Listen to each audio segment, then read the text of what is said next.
வணக்கம் நேர்களே. கலாட்டா சேனலிலிருந்து நம்மளை நேர்காணல் செய்ய குழுவினர் வந்திருக்கிறார்கள். ஸ்ரீவித்யாவாக நான் எப்படி பயணப்பட்டிருக்கிறேன் என்பதை அவர்களுடன் பகிர்ந்து கொள்ள போகிறேன் என்பதை உங்களுக்கு தெரிவித்துக் கொள்கிறேன்.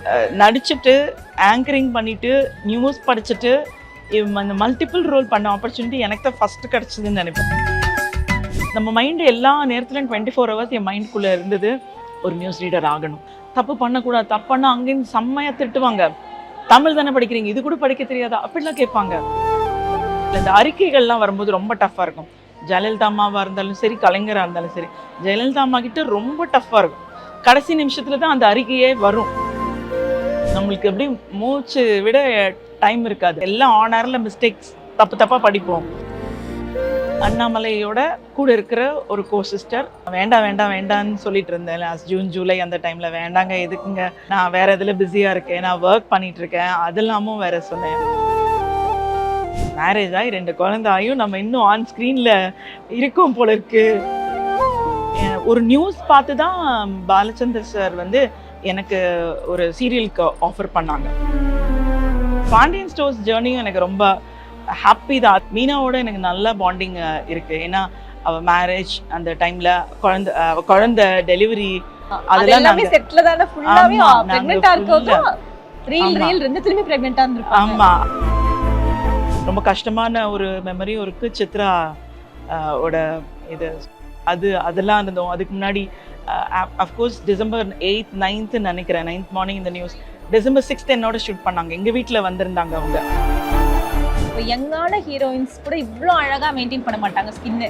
நீங்கள் எப்படி இவ்வளோ இயர்ஸாக, ஒரு 25 இயர்ஸாக இவ்வளோ அழகாக மெயின்டைன் பண்ணுறீங்க? ஆவாரம் பூ இருக்குல்ல, ஸ்கின் கேருக்கு அவ்வளோ நல்லதுன்னு ஹனியோட மிக்ஸ் பண்ணலாம், மிக்ஸ் பண்ணி ஃபேஸில் அப்ளை பண்ணேன். இது வந்து ஒரு வீக்லி 2 times நீங்கள் பண்ணாலே ஸ்கின் வந்து அவ்வளோ க்ளோயிங்காக இருக்கும். அனன்யாஸ் நானா நானி ஹோம்ஸ் கோயம்புத்தூர், இது எங்களோட பாரடைஸ்.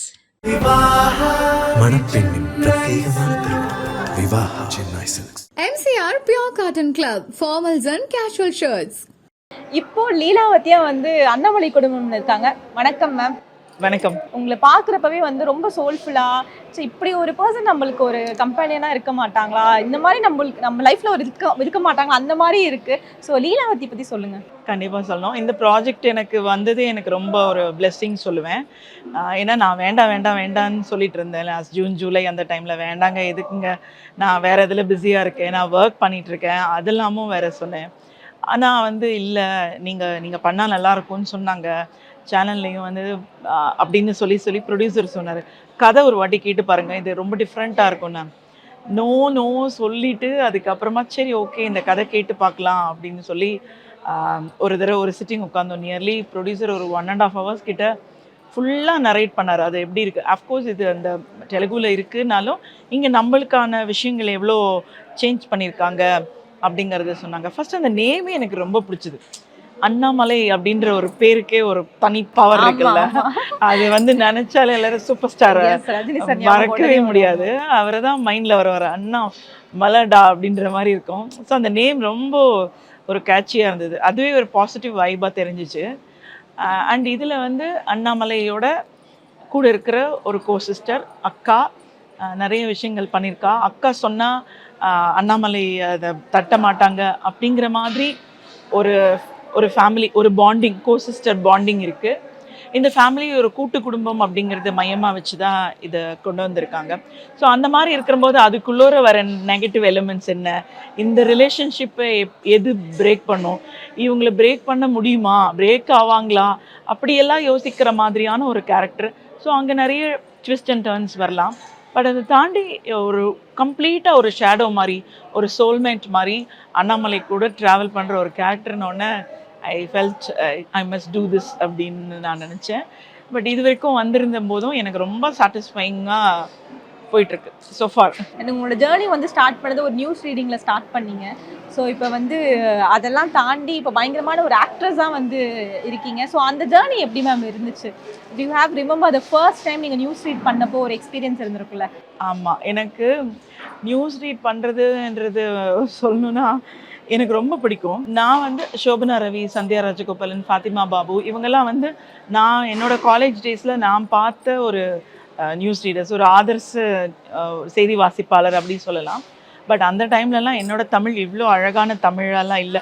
இப்போ அழகாக இருக்காங்கலாம் கேட்காதீங்க. பட் நியூஸில் சொல்லும்போது அப்போல்லாம் நம்ம வேறு ஒரு ஒர்க் ப்ரொஃபைல். நான் அமெரிக்கன் ரெமடிஸ்னில் ஒரு ஃபார்மசூட்டிக்கல் கம்பெனியில் ஃபார்மா இண்டஸ்ட்ரி அதில் கம்ப்யூட்டர் டிபார்ட்மெண்ட்டில் ஒர்க் பண்ணிட்டு இருந்தேன். ஸோ நம்ம இது பிடிக்கும். அப்போல்லாம் நினச்சேன் ஒரு தமிழ் லிட்ரேட்டாக இருக்கணும், ஒரு போஸ்ட் கிராஜுவேஷன் தமிழ் படிச்சிருக்கணும். அப்படி படிச்சிருந்தா மட்டும்தான் இதெல்லாம் ஆக முடியும் அப்படின்னு நினச்சி விட்டாச்சு. என்னோடய செகண்ட் சைல்டு எனக்கு டெலிவரி ஆகி அந்த மெட்டர்னிட்டி லீவில் நிலா டிவின்னு ஒரு சேனல் ஆரம்பித்தாங்க. அது அப்படியே ஜெயா டிவியோட டைப் பண்ணாங்க. அந்த சேனலில் மாலதி ஜனார்தனன்னு என்னோட கலீக், அமெரிக்கன் ரெமடிஸில் என்னோட ஒர்க் பண்ணவங்க.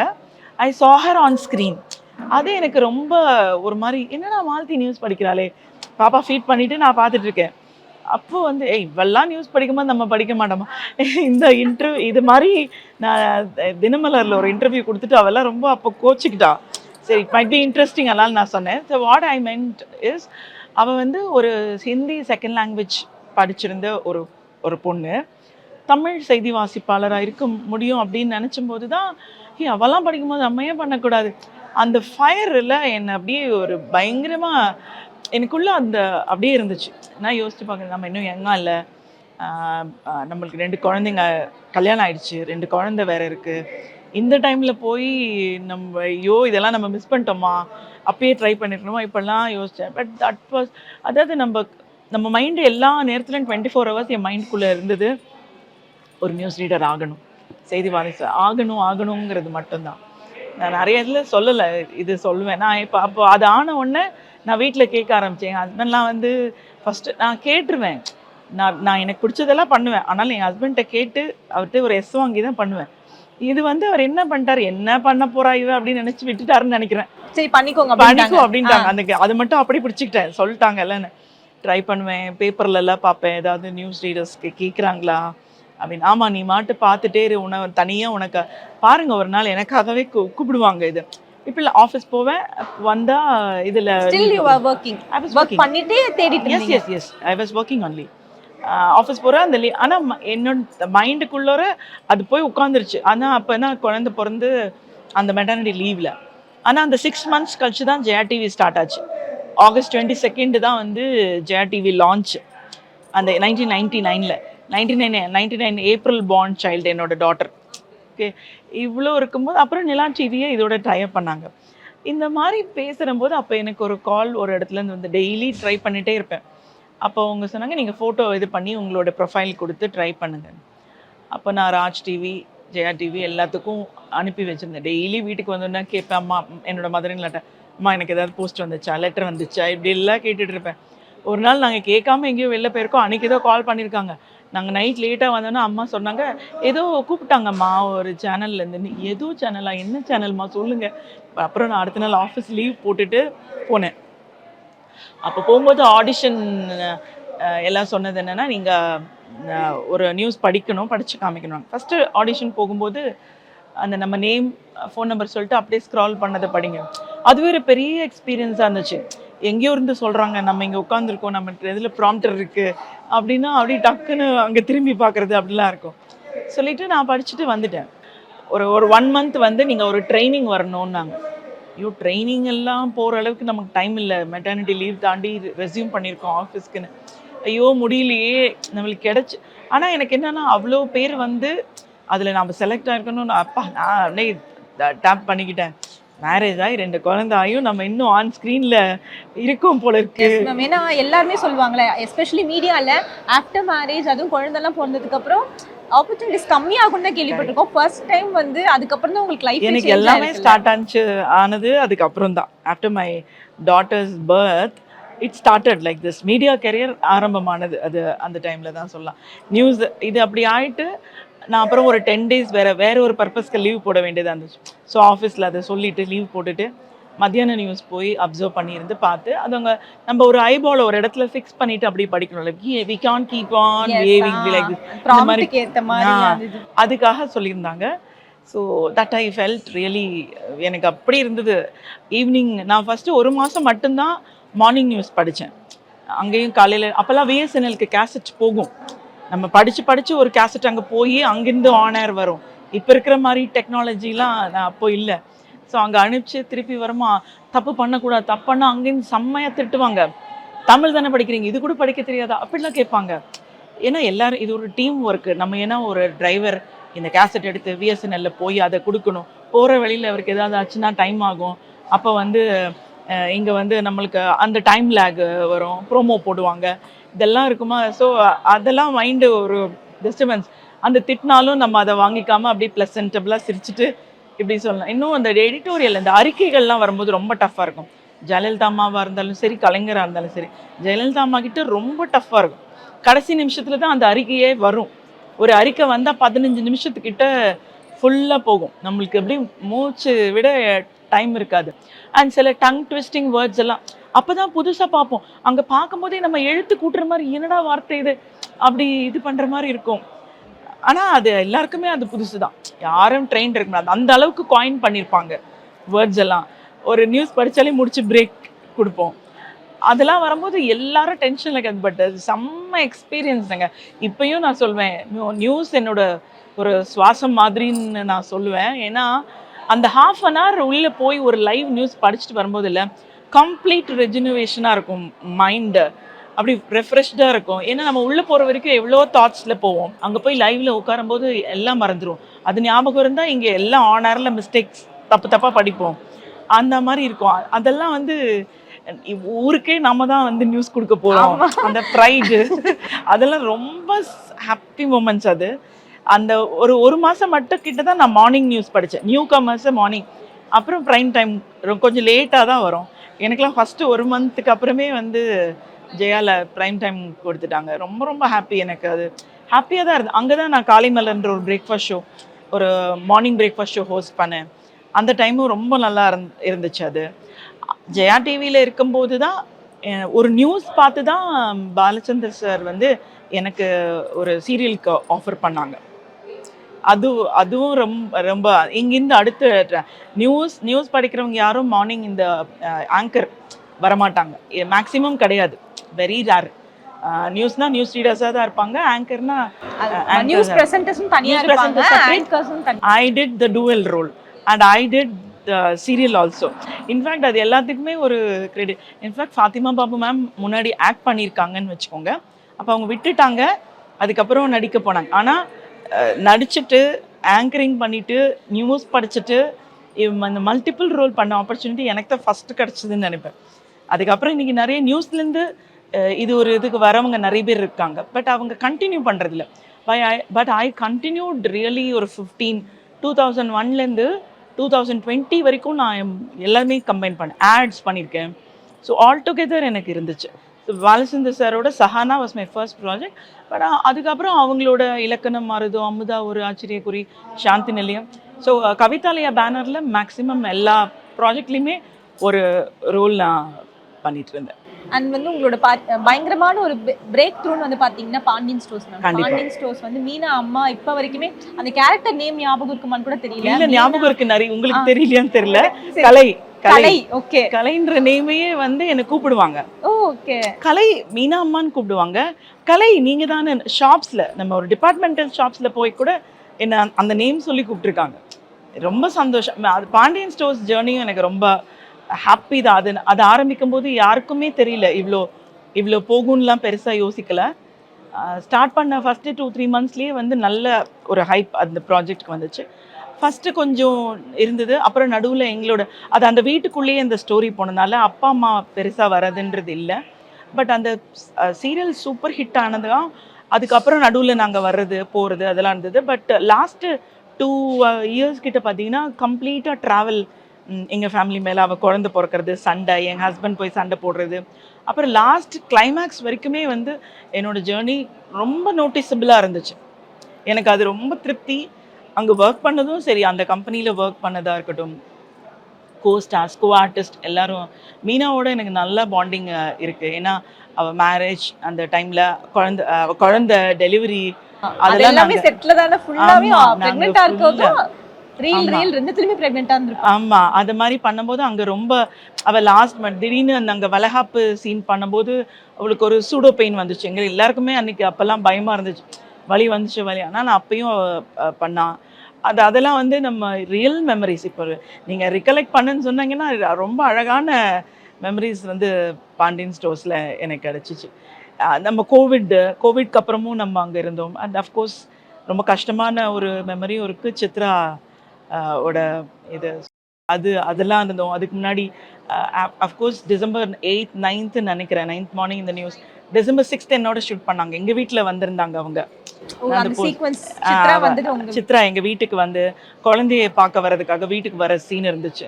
ஸோ அந்த வீட்டுக்கு வந்துட்டு போகும்போது அப்போ கூட ஏதோ சொல்லிட்டு இருந்தோம், அதே மாதிரி கலர் சாரீ, அதே மாதிரி அவள் ஒரு சாரீ கட்டிருந்தா. அந்த சாரீ எனக்கு அப்புறம் ஒரு கொலாபில் கொடுத்தாங்க. அதை பார்க்கும் போதெல்லாம் எனக்கு அது ஞாபகம் வரும். அப்போ நிறைய பேசிகிட்டு இருந்திருக்கேன் நான். அப்போ அடுத்த நாள் இருக்கா அப்படின்னு கேட்டால் நாளைக்கு இல்லைம்மா, அப்புறம் விஜய் டிவியில் ஷோஸ் இருக்குது, அது முடிச்சுட்டு அடுத்த நாள் வந்து நம்மளுக்கு ஷூட்டிங் இருக்குன்னா. எனக்கு ஷூட்டிங் இருக்குன்னு தான் தெரியும். ஆனால் நைட்லாம் நான் மார்னிங் ஃபோனே பார்க்க மாட்டேன், நம்ம ரெடி ஆகிட்டு இருப்போம். அப்போ ஃபோன் பண்ணி ஷூட்டிங்க நான் சொன்னேன், என்னங்க நீங்கள் கேன்சல் பண்ணீங்க? ரெடியாகிறேன். மேம் உங்களுக்கு தெரியாதா சித்ரா இந்த மாதிரின்னு என்னோட ப்ரொடக்ஷன் மேனேஜர் செம்ம ஷாக்கிங்காக இருந்தது. ஏன்னா அங்கே லாஸ்ட்டாக எங்கள் வீட்டுக்கு வரும்போது அதை சொல்லிட்டு போனது இருந்துச்சு. நான் இல்லை நம்ம அடுத்த நாள் பார்க்க போகிறோம். அது ரொம்ப ஒரு கஷ்டமாக. ஏன்னா நான் இப்போ என்னோட யூடியூப் சேனல் இன்ஸ்டாகிராம் வந்து நான் 2018 ஸ்டார்ட் பண்ணிட்டு சும்மா அப்படியே விட்டேன். சுஜியும் அப்போ சொன்னாங்க எனக்கு, நீங்கள் ஏன் இந்த மாதிரி இருக்கீங்க, சும்மா ஏதாவது ஒரு போஸ்ட் போட்டுகிட்டே இருங்க, இப்போ தான் இந்த இதில் ஃபேமஸாக இருக்கீங்க. அப்போது சித்ராவும் வந்து சொன்னேன், நீங்கள் என்னை டேக் பண்ணி போடுங்க 2-3 போஸ்ட் இதில். அப்போது அந்த மாதிரிலாம் பண்ணும்போது என்னோடய யூடியூப்பும் வந்து அப்போது பூம் ஆச்சு. அந்த டைமில் ஒரு 1000-2000 ஃபாலோவர்ஸ் வந்து அந்த டைமில் வந்தாங்க. ஸோ இந்த மாதிரி நிறைய நாங்கள் ஒரு ஃபேமிலியாகவே ஒர்க் பண்ணிருக்கோம். ஒரு ஸ்பெஷல் கனெக்ஷன் இருக்குல்ல மேம், உங்களுக்கு எவ்வளோ பிடிக்கும் அவங்களுக்கு? அதுதான் எனக்கு ரொம்ப லேட்டாக தான் வந்துச்சு. அந்த செப்டம்பர் வளைகாப்பில் தான் வந்து ஒரு 5-6 டேஸ் எல்லாரும் ஒன்றா ஒர்க் பண்ணுற மாதிரி இருந்தது. அந்த டைமில் தான் அவள் எனக்கு இதெல்லாம் சொன்னது, இதை பண்ணுங்க அதை பண்ணுங்க. அதாவது எல்லாரோடையுமே ரொம்ப ஆர்வமாக சந்தோஷமாக வந்து பேசுகிற ஒரு டைப்பு அவள். நான் அப்படி தான் பார்த்தேன். ஸோ அந்த ரூம்குள்ளே உட்காந்துருப்போம். நான் என்னோடய யூடியூபுக்கு கூட நான் அதை போட்டிருந்தேன். அந்த ரூமை அவளோட ஒரு பிளேஸ் இருக்கும், அந்த கார்னரில் உட்காந்துருப்பா. ஹேமா மீனா இந்த சைடு உட்காந்துருப்பா. நான் அங்கே போனேன்னா அந்த ரூம்குள்ளே தான் போய் அவங்களோட கூட உட்காந்துட்டு இருப்பேன். லஞ்ச் கொண்டு வரும்போது ஷேர் பண்ணி சாப்பிடுவோம் இந்த மாதிரி. அப்போ இதெல்லாம் பேசும்போது அண்ட் அவளுக்கு ஃபேன் ஃபாலோவர்ஸ் அவ்வளோ பேர், செட்டில் அவ்வளோ பேர் வருவாங்க. டெய்லி ஏதோ ஒரு ஊருக்கு கிளம்பி வர மாதிரிலாம் நிறைய பேர் வந்துட்டு இருப்பாங்க. அதான் தட் இஸ் அந்த ரேஸ் வந்து ரொம்ப ஃபாஸ்ட் அண்ட் ஸ்டீப் அவ்வளோ இருந்துச்சு. அதை நம்ம கூட இருந்து விட்னஸ் பண்ணியிருக்கோம். அது ரொம்ப அந்த செப்டம்பர் டு டிசம்பர் தான் என்னோடய ஜேர்னி அவளோட. அந்த டைமில் நாங்கள் பேசினோம். அடுத்தடுத்த மாதத்தில் வேணும். அப்புறம் இவளுக்கு குழந்தை பிறந்தபோது அப்புறம் அவங்க வீட்டுக்கு வந்து போகிறது, அந்த குழந்தைக்கு தொட்டில் போடுற ஃபங்க்ஷனுக்கு வந்தாங்க. இப்படி தான் நாங்கள் கனெக்டட். ஆனால் ரொம்ப நல்ல ஒரு பாண்டிங்காக இருந்துச்சு. ஆனால் எனக்கு அந்த லாஸ்ட் டே தான் எனக்கு சொல்லணும், December 6th. எனக்கு இப்போ வரைக்கும் அந்த டேட் ஞாபகம் இருக்குது பாருங்க. இப்போ நம்ம பேசுகிறபோது நான் இதெல்லாம் யோசிச்சுட்டு ஒரு ஸ்கிரிப்ட் எழுதிட்டு பேசலை. It is in my memory. அது அந்த 6th ஷூட்டிங் நம்ம அங்கே போகிறோம், அது பேசுகிறோம். அப்புறம் நாளைக்கெல்லாம் இல்லை, அடுத்த நாள் அவார்ட் போயிட்டு அதுக்கு அடுத்த நாள் நம்மளோட ஷூட்டிங் இருக்குமான்னு சொல்லிட்டு இருந்தான். அப்போ இதுன்னு பேசி வச்சுருக்கிற போது அந்த டே இப்படி ஒரு டேவாக மாறும். அது ரொம்ப ஹர்ட் பண்ணிச்சு. ஸோ பாண்டியன் ஸ்டோர்ஸில் so much of mixed feelings இருந்துச்சு. மேம் நீங்கள் வந்து பேசுகிறப்ப சொல்லியிருந்தீங்க எனக்கு வந்து நியூஸ் ரீடிங் ரொம்ப பிடிக்கும் அப்படின்ட்டு. இப்போ கொஞ்சம் லைட்டாக ரீவிசிட் பண்ணுற மாதிரி சடனாக இப்போ வந்து ஒரு நியூஸ் ரீட் பண்ணணும் அப்படின்னா அதுக்கு என்ன ஏதாவது ஒரு நியூஸ் வேணுமே? இப்போ நாங்கள் வந்திருக்கோம், இந்த மாதிரி வந்து கலாட்டா வந்திருக்கு, உங்களை வந்து இன்டர்வியூ எடுக்கிறோம், அண்ணாமலை செட்டில் இருக்கோம், அந்த மாதிரி சொல்லுங்கள். வணக்கம் நேர்களே. இன்று ஒரு முக்கிய அறிவிப்பு என்னவென்றால், கலாட்டா சேனலிலிருந்து நம்மளை நேர்காணல் செய்ய குழுவினர் வந்திருக்கிறார்கள். மிகவும் ஆர்வத்தோடு இங்கே அனைத்து கலைஞர்களும் காத்திருக்கிறார்கள். ஒருவரை ஒருவர் அவர்களுடைய கடந்த கால நினைவுகளை பற்றி பரிமாறிக்கொள்ள ஒரு வாய்ப்பினை இவர்கள் அளித்திருக்கிறார்கள். எனக்கும் அந்த ஒரு வாய்ப்பு கிடைத்திருக்கிறது. ஸ்ரீவித்யாவாக நான் எப்படி பயணப்பட்டிருக்கிறேன் என்பதை அவர்களுடன் பகிர்ந்து கொள்ள போகிறேன் என்பதை உங்களுக்கு தெரிவித்துக் கொள்கிறேன். மேம் சூப்பர் மேம், நல்லா இருந்துச்சு மேம். ரொம்ப இயர்ஸ் கழிச்சு நீங்கள் கேட்குறது உங்களுக்கு எப்படி இருக்கு? லாஸ்ட்டாக எப்போ படிச்சிங்க மேம் நியூஸு? அதான் 2020 அந்த கோவிட் முன்னாடி படித்தோம். அதுக்கப்புறம் இன்டூ ஃபுல்லாக ஆக்டிங் அந்த மாதிரி இருந்துச்சு. ஆமாம். அதுக்கப்புறம் நம்ம அதுக்குள்ளே போகல ஆக்டிங். அதுக்கப்புறம் அந்த எல்லாருமே ஸ்டாப் கிளாக் ஆயிடுச்சுல ஒரு 3 மாதம். அப்புறம் ஜூன்லேருந்து பாண்டியன் ஸ்டோர்ஸில் ஒரு ரீஎன்ட்ரி திருப்பியும் வருது மேடம் அப்படின்னாங்க. ஸோ ஹாப்பி, அதில் ஸ்டார்ட் ஆச்சு. இப்போ இருக்கிற இப்போ யங்கான ஹீரோயின்ஸ் கூட இவ்வளோ அழகாக மெயின்டைன் பண்ண மாட்டாங்க ஸ்கின்னு. நீங்கள் எப்படி இவ்வளோ இயர்ஸாக ஒரு 25 இயர்ஸாக இவ்வளோ அழகாக மெயின்டைன் பண்ணுறீங்க? ப்ளீஸ் அதோட டிப்ஸை சொல்லுங்கள் கொஞ்சம். ஃபஸ்ட்டு வந்து கடவுளுக்கு தான் நன்றி சொல்லணும். கடவுள் நம்மளுக்கு இயற்கையை கொடுத்தது. இன்னொன்று அப்பா அம்மாவுக்கு நன்றி சொல்லணும். ஹெரிடிட்டரி அந்த ஜீன்ஸ் சொல்லலாம். நம்மளோட பராமரிப்பு அப்படிங்கிறது வந்துன்னா நான் வந்து சிரமப்படவே மாட்டேன். எவ்வளவோ மேக்கப் போட்டாலும் அந்த எண்ட் ஆஃப் த டே போயிட்டு கம்ப்ளீட்டாக ஒரு கோகனட் ஆயில் தான் யூஸ் பண்ணுவேன் நான். என்னோட மேக்கப் அதெல்லாம் அந்த இதுவே கிடையாது. Only coconut oil with cotton, இல்லை அந்த இந்த கிளாத் இருக்குல்ல, அந்த வெட் கிளாத், அதுலேயே ஃபுல்லாக வைப் பண்ணிவிட்டு க்ளீன் பண்ணி ஃபேஸை வாஷ் பண்ணிட்டு தான் என்னோட டே எண்ட் ஆகும். இந்த இதோடு அப்படியே இருக்கவே மாட்டேன். அண்ட் ப்ராடக்ட்ஸ் எதுவும் சேஞ்ச் பண்ண மாட்டேன். அண்ட் நானே என்னோட ஒரு ஓன் மேக்கப் தான். அங்கே ஃபஸ்ட்டு ஒரு 6 months நான் அதை எப்படி கற்றுக்கிட்டது அதுதான். அண்ட் நேச்சுரல் ப்ராடக்ட்ஸ் இப்போ என்னோட சேனல்லே வந்து ஸ்கின் கேர், ஹெல்த் கேர் அந்த மாதிரி நான் நிறைய போஸ்ட் பண்ணியிருக்கேன். இது எல்லாமே பிஸ்னஸ்க்காக போட்டதுன்னு நினைக்கலாம். ஆனால் நிறைய வந்து என்னோட பர்சனலாக நான் எக்ஸ்பீரியன்ஸ் பண்ணுறது, நான் சில காம்பினேஷன்ஸில் ட்ரை பண்ணது. வீட்டில் எங்கள் மாமியார் இருந்த காலத்துலலாம் எண்ணெய் காய்ச்சுவாங்க அவங்களே, ஹேர் ஆயில், அதெல்லாம் நான் இருந்து பார்த்துருக்கேன். அப்புறம் நான் சின்ன வயசில் இருக்கும்போது எங்கள் பாட்டி வீட்லேயும் இந்த மாதிரி சிலதெல்லாம் சொல்லுவாங்க. ஹேருக்கு என்ன ஆயில் யூஸ் பண்ணுறீங்க, எப்படி அதை செய்வீங்க, அதெல்லாம் சொல்லுங்கள் கொஞ்சம். சரி, ஒரு டிப் சொல்லட்டுமா? ரொம்ப ஈஸியாக பண்ணுற மாதிரி ஒன்று சொல்லட்டுமா? ஃபெனிக்ரிக் வெந்தயம் இருக்குல்ல, ஆயிலெலாம் கொஞ்சம் நிறைய ட்ரை பண்ணோம் பெருசாக, அது எல்லாம் இப்போது வேண்டாம். ஃபெனிக்ரிக் வந்து நீங்கள் தண்ணியில் சோக் பண்ணி 2 ஸ்பூன் வெந்தயம் எடுத்துகிட்டு ஒரு 2 டம்ளர் தண்ணி, நல்லா தாராளமாக தண்ணி எடுத்து ஒரு 1.5 day நல்லா ஊற வச்சுக்கோங்க. வெளியிலே வச்சுருந்தா அதுக்கப்புறம் புளிச்சிரும். After 1.5 days keep it in fridge for next 2 to 3 days. அதுக்கப்புறம் அதை எடுத்துகிட்டு நீங்கள் அப்படியே ஸ்க்வீஸ் பண்ணிங்கன்னா இது மொத்தமாகவே ஒரு ஜெல் ஃபார்மில் வரும். Or semi solid. அந்த வாட்டர் வந்து கன்சிஸ்டன்சி கொஞ்சம் திக்காகும். அவ்வளோதான். வேணும்னா இதில் கொஞ்சோண்டு பச்சைக்கற்பூரம் பொடிச்சு போடலாம்.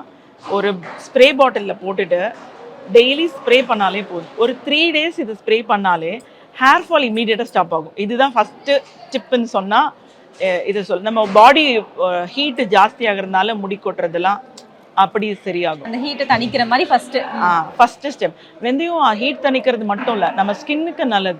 வெந்தயம்லாம் சும்மா பொடிச்சு வச்சது, தயிர் இருக்குல்ல, வெறும்னு மிக்ஸ் பண்ணி ஏதாவது வேலை இருந்துச்சுன்னா சும்மா அப்படி மூஞ்சில போட்டு வைப்பேன். வெந்தயம் பவுடரை நல்லா இருக்கு. இது நான் கேள்விப்பட்டதே இல்லை மேம். ஓகே, ரொம்ப சிம்பிள். இதான் அதாவது நிறைய சிம்பிள் ரெசிபீஸ் இருக்கு. இது ஆவாரம் பூ இருக்குல்ல, ஸ்கின் கேருக்கு அவ்வளோ நல்லதுன்னுவாங்க. அது நாட்டு மருந்து கடையில் பொடியாகவும் கிடைக்கும், இல்லை நம்ம வந்து பவுடர் பண்ணியும் வைக்கலாம். அதெல்லாம் எடுத்துட்டிங்கன்னா ரோஸ் வாட்டரில் மிக்ஸ் பண்ணலாம், இல்லைன்னா ஹனியோட மிக்ஸ் பண்ணலாம். மிக்ஸ் பண்ணி ஃபேஸில் அப்ளை பண்ணலாம்.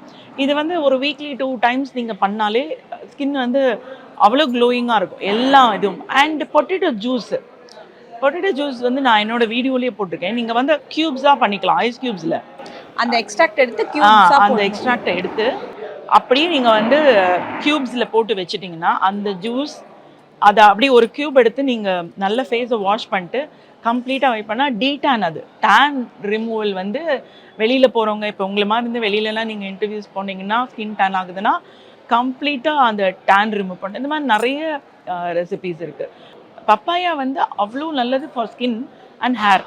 இப்போ நீங்கள் பப்பாயா எடுத்து கட் பண்ணிவிட்டு அதோட கொஞ்சம் ஜிஞ்சர் சேர்த்து நீங்கள் அதை ஃபுல்லாக கிரைண்ட் பண்ணி வச்சுக்கிட்டிங்கன்னா அதை எடுத்து ஒரு 2-3 ஸ்பூன்ஸ் போட்டு ஒரு 1/2 liter கோகனட் ஆயிலில் நல்லா காய்ச்சணும். அது ஒரு 15 to 20 minutes காய்ச்சணும். அதுக்கப்புறம் ஒரு 2 hours 3 hours அப்படியே வச்சுட்டு வடிகட்டி வச்சிட்டிங்கன்னா ஒரு சூப்பரான ஹேர் ஆயில். இது புதுசாக இருக்கே மேம், பப்பாயா வச்சு ஹேர் ஆயில். இப்போ அது எதுக்காக? ஹேர் இந்த நம்ம ஸ்கேல்ப்பு அதில் இருக்கிற ஒரு பப்பாயின்ற ஒரு என்சைம் வந்து it is an anti accident. Ginger is an anti accident. அது வந்து இதெல்லாமே இங்கே ஒரு இச்சிங் இருந்தால் போகும், பொடுகு இருந்ததுன்னா வர வைக்காது. ஸோ அந்த ஸ்கேல்ப்பை வந்து ரொம்ப ஸ்ட்ரென்தன் பண்ணும். ஹேர் வந்து ரொம்ப திக்காக ரொம்ப ஸ்ட்ராங்காக வளர்கிறதுக்கு ரொம்ப யூஸ்ஃபுல்லாக இருக்கும். பப்பாயா வந்து ஸ்கின், ஹேர் எல்லாத்துக்குமே சூப்பர் ஃபுட். அது நம்ம சாப்பிட்டாலே இன்டேக் பண்ணும்போதும் இது இருக்கும், அப்ளிகேஷன்லேயும் இது சூப்பரானது. இந்த மாதிரி சின்ன சின்ன விஷயங்கள் நம்ம இந்த வெந்தயம் தண்ணி வந்து யார் வேணால் ஈஸியாக ரெடி பண்ணலாம். சிம்பிளாக பண்ணுறதுக்குன்னா அது ரொம்ப யூஸ்ஃபுல்லாக இருக்கும். Yes ma'am. டக்குன்னு வந்து இன்ஸ்டன்ட்டாக ஒரு ஃபேஸ் க்ளோ ஆகிறதுக்கு ஒரு ஃபேஸ் பேக்கோ அந்த மாதிரி ஏதாச்சும் அதான் ஆவாரம் பூ சொன்னேன்ல, சூப்பரான ஃபேஸ் பேக். அந்த பவுடர் வாங்கி நீங்கள் டப்பாவில் வச்சிட்டிங்கன்னா கர்டோட மிக்ஸ் பண்ணி பண்ணலாம், இல்லைன்னா ரோஸ் வாட்டர் மிக்ஸ் பண்ணி பண்ணலாம், ஹனியோட மிக்ஸ் பண்ணி போடலாம். இதெல்லாம் வந்து நீங்கள் ரொம்ப சூப்பர் ஃபாஸ்ட்டாக ரெடி பண்ண முடியும். நிறைய இருக்குது, பட் ஈஸியான மெத்தட் சொல்கிறேன். லீலாவதியாவுமே நாங்கள் பார்த்து ரொம்ப என்ஜாய் பண்ணிட்டு இருக்கோம். ஐ திங்க் இன்னும் அண்ணாமலை குடும்பம் வந்து நான் பல எபிசோட் சக்ஸஸ்ஃபுல்லாக போகணும்னு நினைக்கிறேன். அண்ட் 100th எபிசோடு இல்லை சக்ஸஸ் எபிசோடுக்கு வந்து நாங்கள் திருப்பி உங்களை மீட் பண்ண வரோம். தேங்க்யூ. அனன்யாஸ் நானா நானி ஹோம்ஸ் கோயம்புத்தூர், இது எங்களோட பாரடைஸ். மணப்பெண்ணின் பிரத்யேகமான திருமணம் Vivaha Chennai silks. MCR Pure Cotton Club, formals and casual shirts.